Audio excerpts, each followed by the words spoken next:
নমস্কার বন্ধুরা, JS fresh কুকিংয়ে স্বাগত জানিয়ে আজকে চলে এসেছি নতুন একটি রেসিপি নিয়ে। রেসিপিটি বানানোর জন্য এই উপকরণগুলো নিয়ে নিয়েছি।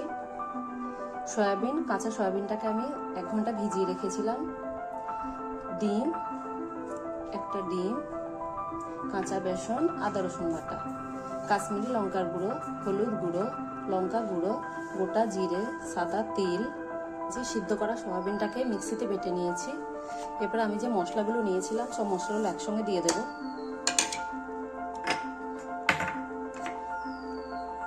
আদা রসুন বাটা দেব,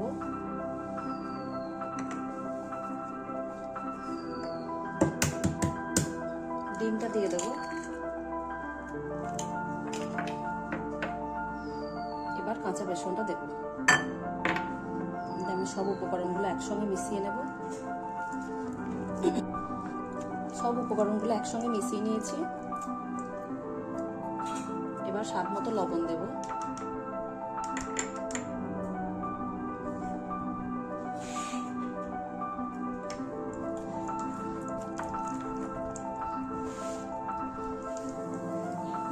কড়াই সাদা তেল দিয়ে দিয়েছি। এবার কোপ্তাগুলোকে ভেজে নেব।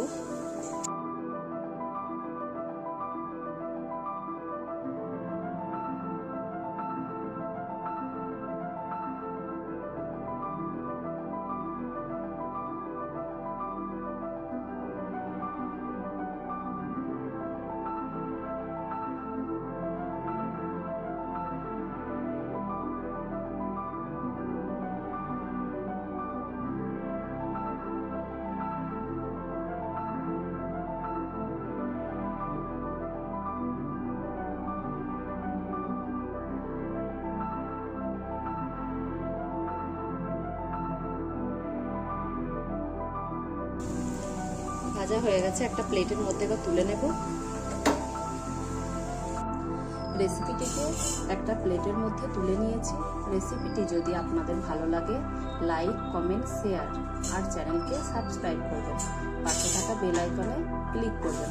ধন্যবাদ।